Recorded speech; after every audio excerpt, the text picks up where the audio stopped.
السلام علیکم ورحمۃ اللہ وبرکاتہ۔ وعلیکم السلام ورحمۃ اللہ وبرکاتہ۔ نحمده ونصلی علی رسولہ الکریم، اما بعد فاعوذ باللہ من الشیطان الرجیم، بسم اللہ الرحمن الرحیم، رب اشرح لی صدری ویسر لی امری واحلل عقدۃ من لسانی یفقہوا قولی۔ کل کی آیات پر کوئی عمل کیا آپ نے؟ کیا کیا؟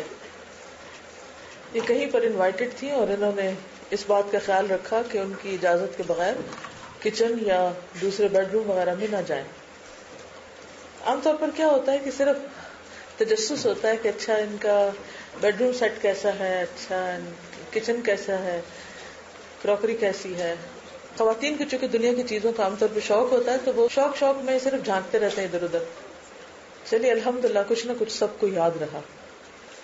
چلیے آگے چلتے ہیں، دیکھتے ہیں اگلی باتیں کتنی یاد رہتی ہیں۔ آیت نمبر 30 سے 31 تک۔ مومنین، کہہ دیجئے مومن مردوں سے، یغضوا، پست رکھیں، من ابصارہم، اپنی نگاہوں میں سے، وَيَحْفَظُوا، اور حفاظت کریں، فُرُوجَهُمْ، اپنی شرمگاہوں کی، ذَلِكَ، یہ، أَزْكَى لَهُمْ، پاکیزہ تر ہے ان کے لیے، ان اللہ، بے شک اللہ، خبیر، باخبر ہے، بما یصنعون، ساتھ اس کے جو وہ کرتے ہیں۔ قل، آپ کہہ دیجئے، نبی صلی اللہ علیہ وسلم سے خطاب ہے۔ قرآن مجید میں جب بھی کوئی تاکیدی حکم ہوتا ہے تو اس میں عمومی طور پر یہ انداز ہوتا ہے۔ بعض اوقات اللہ سبحانہ وتعالیٰ براہ راست مومنین سے خطاب کرتے ہیں، جسے کل ہم نے پڑھا، یا ایھا الذین آمنوا، اور بعض اوقات نبی صلی اللہ علیہ وسلم سے قل کہہ کر آپ کے ذریعے بات کہلوائی جاتی۔ اس میں اللہ سبحانہ وتعالیٰ کے علاوہ اللہ کے رسول صلی اللہ علیہ وسلم بھی شریک ہو جاتے ہیں، یعنی اس امر میں۔ اس سے اس کی مزید تاکید کا پتہ چلتا ہے، یعنی تاکید مزید ہو جاتی، کیونکہ اللہ تعالیٰ تو فرما ہی رہا ہے، حکم تو اللہ ہی کا آ رہا ہے، لیکن آپ سے کہلوایا جا رہا ہے، آپ کہیے۔ تو اس سے کیا پتہ چلتا ہے کہ یہ اللہ کا حکم بھی ہے اور اللہ کے رسول صلی اللہ علیہ وسلم کا بھی، یعنی قرآن و سنت دونوں طرح سے اس پر متفق ہیں۔ ویسے بھی اللہ کے رسول صلی اللہ علیہ وسلم سب کے لیے اسوہ حسنہ ہے، اور آپ کی بات اور آپ کا عمل اور آپ کی تعلیم ہم سب کے لیے ایک حجت ہے۔ تو آپ کے ذریعے تعلیم دلوائی گئی کہ قل للمؤمنین، آپ کہہ دیجئے مومنین سے، مؤمن کی جمع ایمان والوں سے، کیا کریں؟ دو کام کریں۔ نمبر 1، یغضوا من ابصارہم، اپنی نگاہیں پست رکھیں۔ یغضوا کا لفظ غض سے ہے، غین ضاد ضاد۔ غض کا لفظی معنی ہوتا ہے کمی کرنا، کم کرنا، خواہ نظر میں ہو، صورت میں ہو، یا کسی برتن میں سے کچھ کم کرنے کی صورت میں ہو۔ یعنی اگر آپ گلاس سے پانی پور کریں گے تو وہ بھی کیا ہو جائے گا؟ کم ہو جائے گا، تھوڑا ہو جائے گا۔ آواز پست کرنے کے لیے بھی قرآن مجید میں آتا ہے وَغْضُضْ مِن صَوْتِكَ، اپنی آواز میں سے پست رکھے۔ مراد اس سے کیا ہے کہ اپنی نگاہیں جھکائیں، نیچے کریں، جی بھر کے نہ دیکھیں، گھور کر نہ دیکھیں، بہت غور سے نہ دیکھیں۔ یغضوا من ابصارہم، اپنی نگاہوں میں سے۔ اب من کا جو لفظ ہے اس کے دو معنی کیے گئے ہیں یہاں۔ ایک ہے تبعیض، یعنی نگاہوں میں سے بعض کے معنوں میں، اور دوسرا ہوتا ہے بیانیہ، یعنی نگاہیں۔ مراد اس سے کیا ہے کہ اہل ایمان اپنی نگاہوں کی حفاظت کریں اور اس طریقے پر نہ دیکھیں جس طریقے پر دیکھنا منع ہے۔ کس طریقے پر دیکھنا؟ یہاں مقصود ہے شہوت کی نظروں سے دیکھنا، یعنی جب وہ خواتین کو دیکھیں یا خواتین پر ان کی نظر پڑے تو ان کی نظروں میں کسی قسم کی خواہش نہ ہو، نگاہوں میں حیا ہو، نگاہوں کو طول نہ دیں بلکہ نگاہوں کو کم کر لیں. کسی چیز کو طول دینا کیا ہوتا ہے؟ ہاں؟ جیسے ایک جگہ پر آتا ہے نا، لا تمدن عینیک الی ما متعنا بہ ازواجا منہم، آپ اپنی آنکھوں کو لمبا نہ کریں، یعنی دیکھتے ہی نہ رہ جائیں، جی بھر کے نہ دیکھیں. تو اس کے برعکس یغضوا من ابصارہم، کہ بس نظر پڑے تو اس کو کیا کریں، واپس لوٹا لیں، یعنی نگاہ پھیر لیں. ایسی نظر سے نہ دیکھیں کہ جو ابلیس کی نظر ہو، کیونکہ نبی صلی اللہ علیہ وسلم نے فرمایا نظر بازی ابلیس کے زہریلے تیروں میں سے ایک ہے. کسی بھی نامحرم عورت کی طرف بالارادہ دوسری بار دیکھنے کی ممانعت ہے، یعنی نظر پڑ جائے تو پھر اسے ہٹا لیا جائے، پھیر لیا جائے اور دوسری بار نہ نظر ڈالی جائے، جس کی وضاحت حضرت علی رضی اللہ تعالیٰ عنہ کی روایت سے ہوتی ہے کہ آپ نے فرمایا علی، پہلی نظر کے پیچھے دوسری نظر نہ کرنا، پہلی جائز ہے دوسری مباح نہیں. مسند احمد اور ترمذی نے اس کو روایت کیا ہے. بخاری کی ایک روایت میں ہے، ابو سعید خدری کی روایت ہے، آپ صلی اللہ علیہ وسلم نے فرمایا ایاکم والجلوس علی الطرقات، تم راستوں میں بیٹھنے سے بچو. قالوا یا رسول اللہ، لوگوں نے عرض کیا اللہ کے رسول صلی اللہ علیہ وسلم، لا بد لنا من مجالس، ہم اس سے رک نہیں سکتے کیونکہ ہماری مجبوری ہے، بیٹھنے کی کوئی اور جگہ نہیں. نتحدث فیہا، ہم وہاں بیٹھ کر یعنی بازار میں بیٹھ کے یا راستے میں کہیں نہ کہیں بیٹھ کے وہاں ہم ایک دوسرے سے بات کرتے ہیں. فقال رسول اللہ صلی اللہ علیہ وسلم فإن ابیتم، آپ صلی اللہ علیہ وسلم نے فرمایا کہ اگر کوئی چارہ نہ ہو فآتوا الطریق حقہ، تو راستے کو اس کا حق دو. قالوا وما حق الطریق، صحابہ نے پوچھا کہ راستے کا حق کیا ہے؟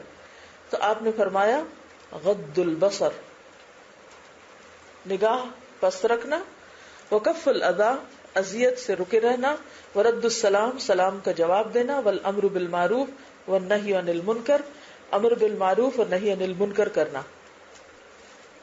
اسی طرح ایک اور حدیث سے پتہ چلتا ہے، آپ صلی اللہ علیہ وسلم نے فرمایا، حضرت جریر بن عبداللہ کی روایت ہے، میں نے رسول اللہ صلی اللہ علیہ وسلم سے اچانک نظر پڑنے کا مسئلہ دریافت کیا، تو آپ نے فرمایا کہ ایسی صورت میں نظر پھیر لیا کرو.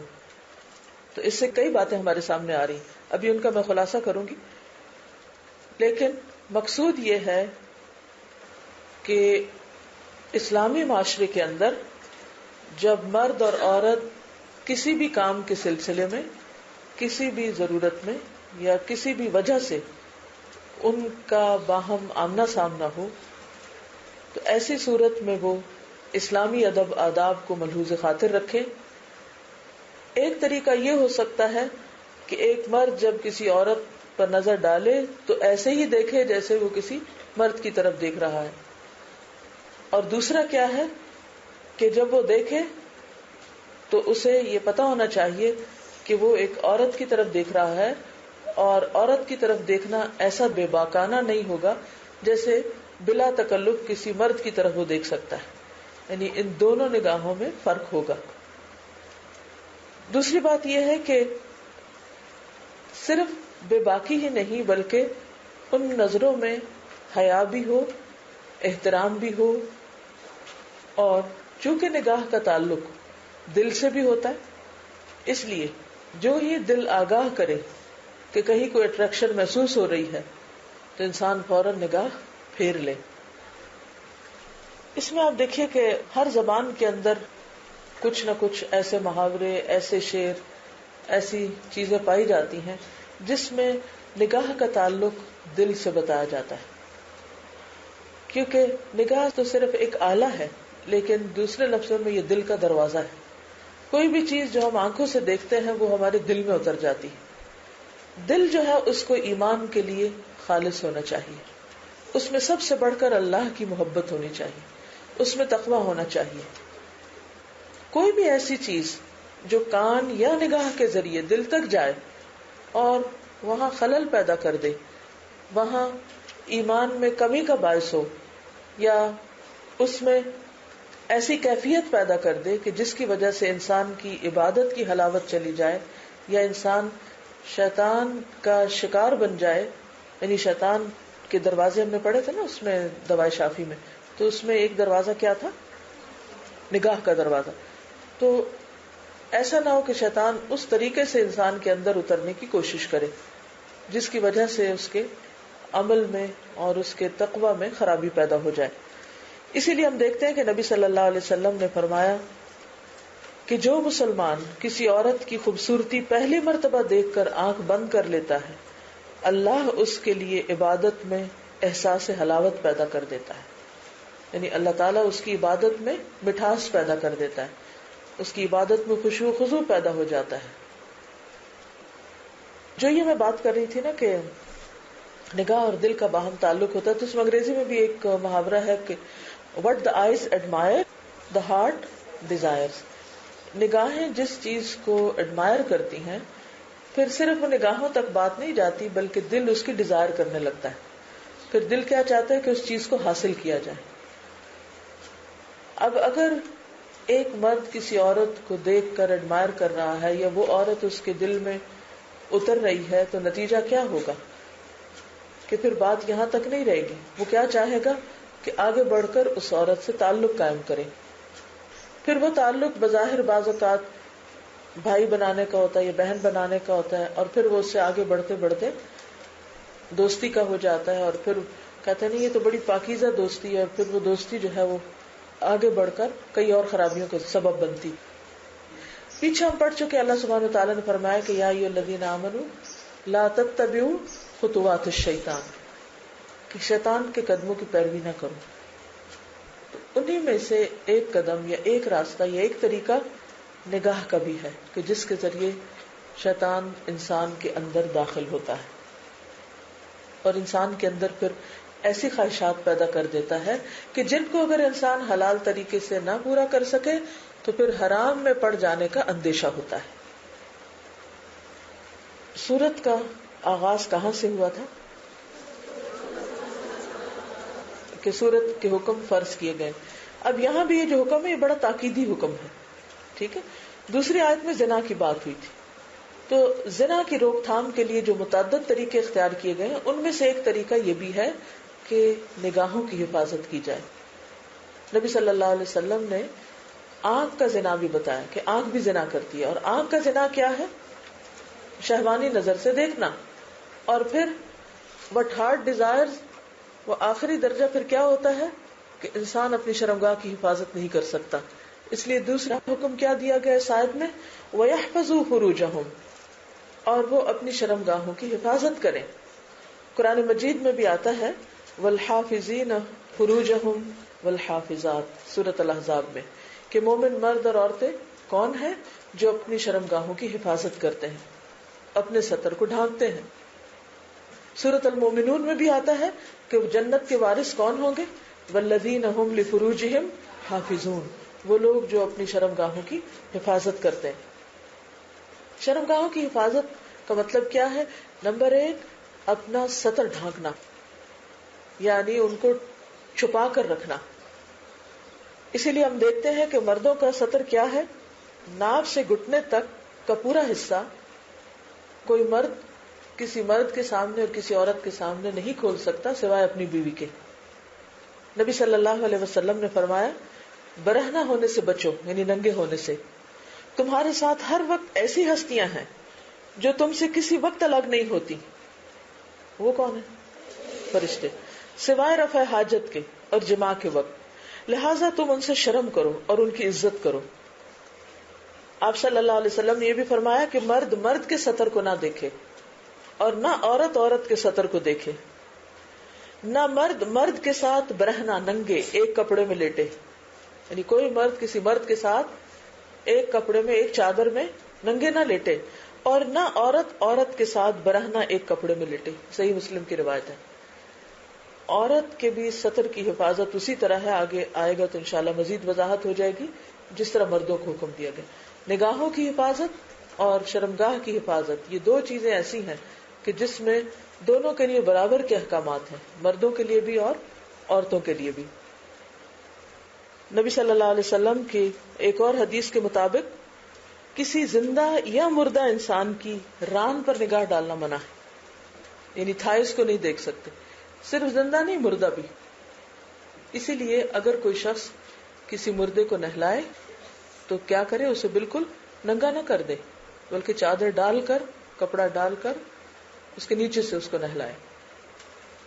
جب اس بات کا حکم دیا تو اللہ تعالیٰ فرماتے ہیں ذالک ازکا لہم، یہ بات ان کے لیے زیادہ پاکیزہ تر ہے، یعنی ان کے لیے تزکیہ کا باعث ہے.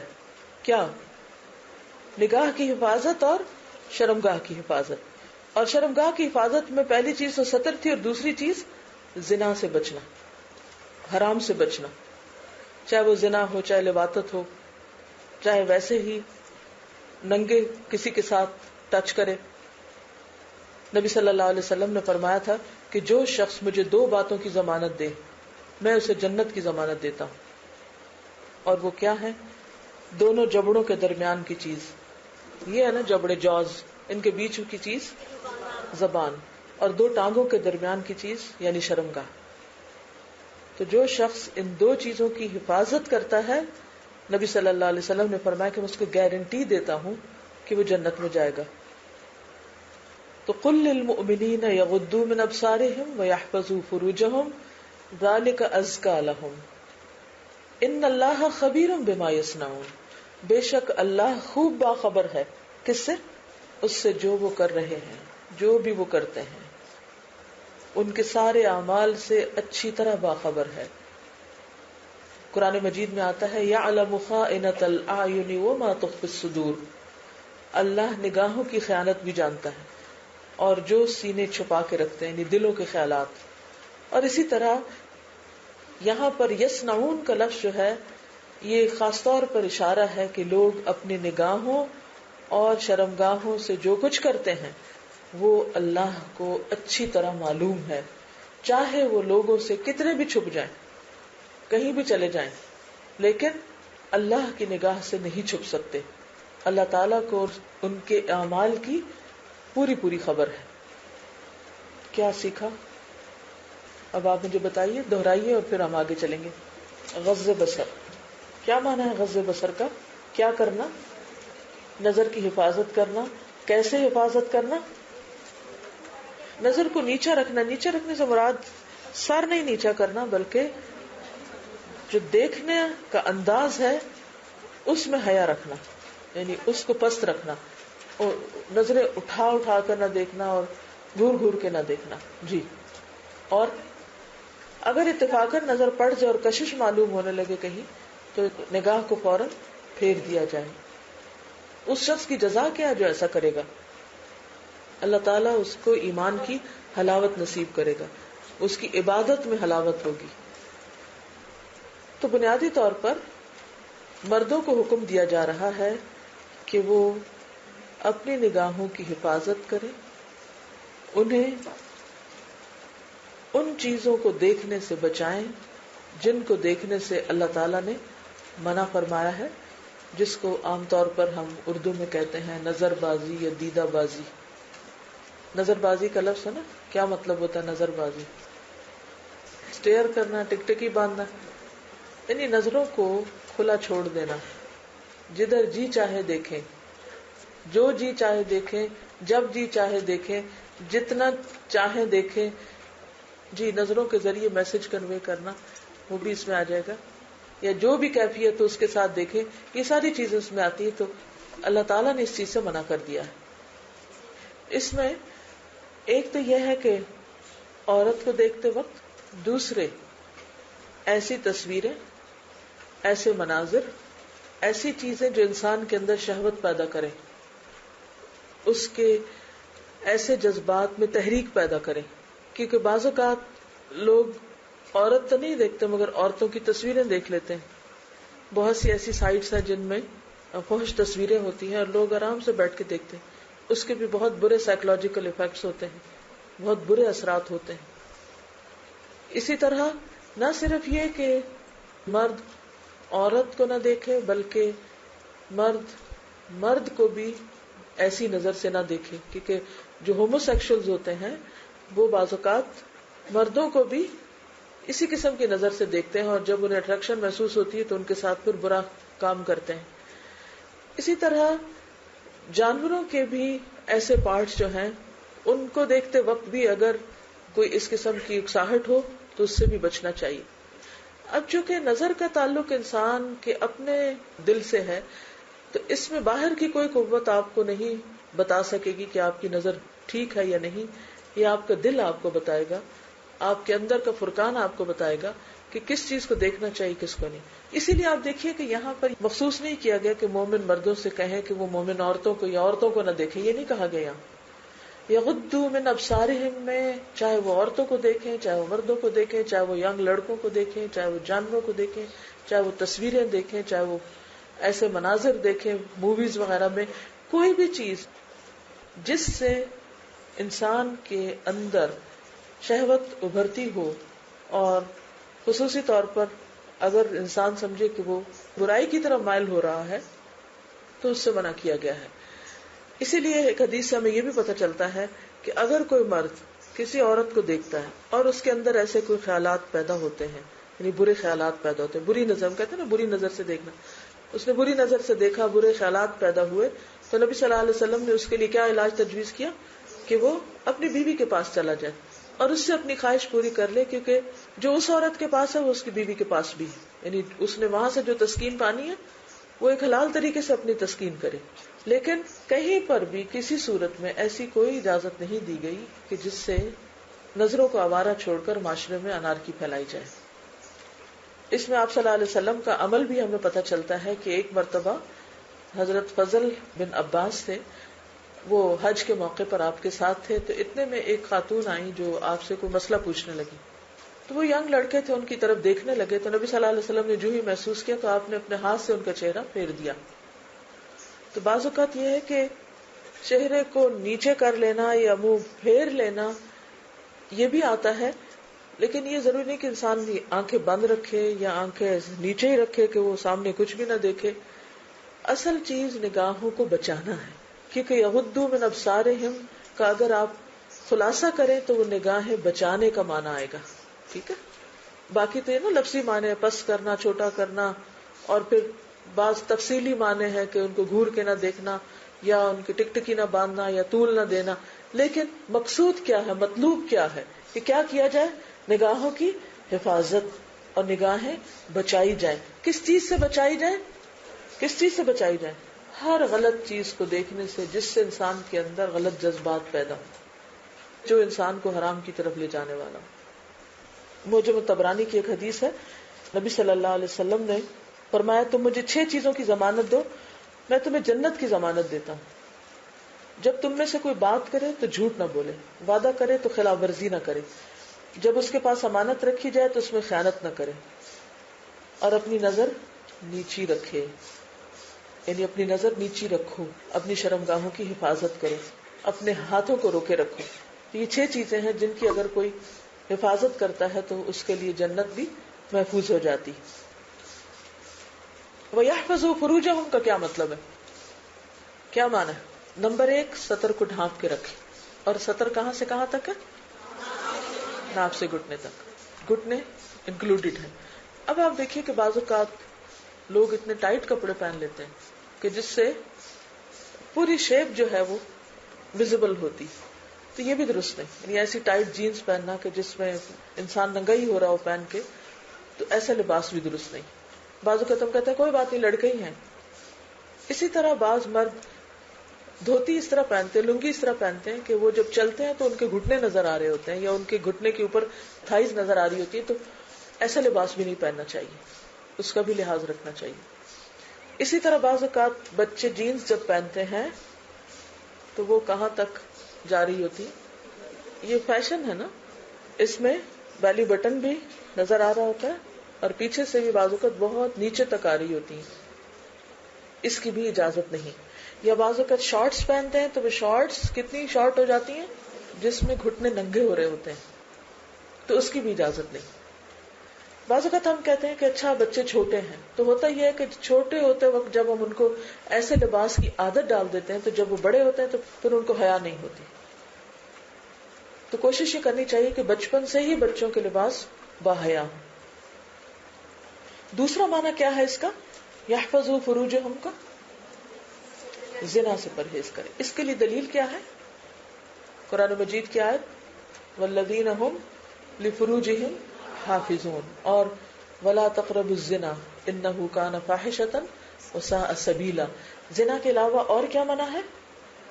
لواطت یعنی ہوموسیکشوالٹی اور جانوروں کے ساتھ بدفعلی، اور وہ بھی حفاظت نہیں ہوگی. اگر کسی نے ایسا کیا تو شرمگاہ کی حفاظت نہیں ہوگی. اس کی سزا کیا بتائی گئی کہ اگر کوئی اس حالت میں پکڑا جائے تو اس کو کیا کرو؟ اس کو بھی مار دو. جس جانور کے ساتھ اس نے ایسا کام کیا اس کو بھی مار ڈالو. اور برہنگی تو پہلے سطر نہ ہونے میں آ گیا، لیکن دوسری یحفظوا فروجہم میں دو چیزیں ہیں. میں اسی لیے بہت کلیئر کرنا چاہتی ہوں. یحفظوا فروجہم میں دو چیزیں ہیں. ایک ہے اس کی حفاظت یعنی سطر. سطر میں باریک لباس، ٹائٹ لباس، یہ چیزیں منع ہے. اور کسی کے سامنے ننگا ہونا، چاہے مرد کے سامنے ہو یا عورت کے سامنے، کیونکہ بعض مرد جو ہیں بعض اوقات کو ایسے ذہنی امراض ہوتی ہیں کہ وہ صرف ننگے ہو کے باہر نکل جاتے ہیں. کہتے ہیں کہ مجنون ہے، بعض کہتے ہیں یہ سادھو ہے، اور اس کے ساتھ ایک ریلیجس کانسیپٹ بھی ڈال دیا جاتا ہے کہ یہ بڑے اللہ والے ہیں اور ان کو تو اپنی بھی ہوش نہیں. تو اس کی بھی اجازت نہیں ہے. آپ نے دیکھا ہوگا بعض اوقات بازار میں ایسے مرد گھوم پھر رہے ہوتے کو کوئی کچھ کہتا بھی نہیں، تو کہتے ہیں کہ دیوانے ہیں. وہ تو دیوانے، آپ تو نہیں. ان کو نہیں پتا کہ انہوں نے کیا پہننا ہے، تو آپ کا فرض بنتا ہے کہ آپ ان کو پہنائیں. تو ایک تو ہے سطر ڈھانپنا، اور دوسرا ہے زنا سے پرہیز، لواطت سے پرہیز. اور اسی طرح مرد کا کسی دوسرے مرد کے ساتھ بغیر لباس کے شرمگاہ کو دوسرے سے ملانا، یہ بھی جائز نہیں ہے. ٹھیک ہے. اور ان دو چیزوں کی حفاظت ہوگی تو تزکیہ ہوگا. یہ زیادہ پاکیزہ ہے. بعض لوگ کہتے ہیں کہ تم لوگ بہت بس ظاہریت پہ جاتے ہو اور اوپر سے کپڑے پہناتے ہو اور کہتے ہو کہ تب پاکیزگی ہوگی. پاکیزگی تو دل کی پاکیزگی ہوتی ہے، اور پاکیزگی تو نظر کی پاکیزگی ہے. اللہ سبحانہ وتعالیٰ کیا فرماتے ہیں کہ اصل پاکیزگی کیا ہے؟ اندر اور باہر دونوں سے. اندر کی پاکیزگی نگاہ کی پاکیزگی ہے، اور باہر کی پاکیزگی لباس ہے، لباس کے ذریعے ہے. دل کی پاکیزگی کس میں ہے؟ لکھیے اس جملے کو. دل کی پاکیزگی نگاہوں کے بچانے میں ہے، اور جسم کی پاکیزگی باستر ہونے میں ہے. پھر فرمایا ان اللہ خبیر بما یصنعون، بے شک اللہ خوب خبر رکھتا ہے. خبیر کس وزن پر ہے؟ مبالغے کا صیغہ ہے نا، یعنی بہت اچھی طرح خبر رکھتا ہے جو بھی لوگ کرتے رہتے ہیں. کیونکہ بہت سے لوگ جب انہیں پتا ہوتا ہے کہ کوئی دیکھے گا تو وہ کیا کرتے ہیں؟ چھپ کے یہ کام کرتے ہیں، یا تاک جھانک کرتے ہیں، یا ایسی جگہوں سے دیکھتے ہیں کہ کسی کو پتا نہ چلے. مثلا اگر کوئی لڑکی کسی کے گھر میں گئی ہے تو اب بظاہر تو کوئی آدمی وہاں نہیں ہے، وہ کسی جس کمرے میں بیٹھی ہے وہاں سے کوئی چھپ کے اس کو دیکھ رہا ہے، یا وائس ورسا. تو یہ چیزیں بھی ٹھیک نہیں. اسی لیے ہم دیکھتے ہیں کہ اس سے پہلے کیا کہا گیا کہ کسی کے گھر میں اچانک داخل بھی نہ ہو. تو وہ بھی دراصل کس چیز کی روک تھام تھی؟ آپ صلی اللہ علیہ وسلم فرمانے کہ اگر تمہارے گھر کو جھانک رہا اور تم اس کی آنکھ پھوڑ دو تو تم قصوروار نہیں ہوگی، تمہاری پکڑ نہیں ہوگی. بنیادی طور پر روک تھام ہے کس چیز کی؟ زنا کی، جس کی بہت شروع میں بات ہوئی. اگر آپ اس کو یعنی کہ زنا کا جو لفظ ہے نا، اس کو اگر آپ سینٹرل پوائنٹ کہیں تو باقی جتنی بھی آیات ہیں وہ اس کے تابع آئیں گی، وہ اس کے اندر آتی. یہ آیت بھی سد ذرائع میں سے ہے. سد ذرائع کا لفظ سنا آپ نے کہ دروازے بند کر دو، وہ راستے بند کر دو جہاں سے شر آتا ہو، جہاں سے خرابی آتی. اریاں ہونے سے خرابی آتی ہے، نگاہوں کے غلط استعمال کرنے سے خرابی آتی. انشاءاللہ بھی عورتوں کے احکامات آئیں گے نا، تو آخر میں اس کو کنکلوڈ کروں گی کہ ایکسیپشنل صورتیں کیا ہیں. ٹھیک ہے. کوئی بھی ایسی کھیلیں یا ریسلنگ یا کچھ بھی کہ جس میں گھٹنے اور اس سے اوپر کی جگہ نظر آ رہی ہو، چاہے انسان خود سامنے ہو یا تصویر ہو، ایسی چیز کوئی بھی ایسا سین سامنے آ جائے تو اس میں انسان اپنی نگاہ پھیر لے.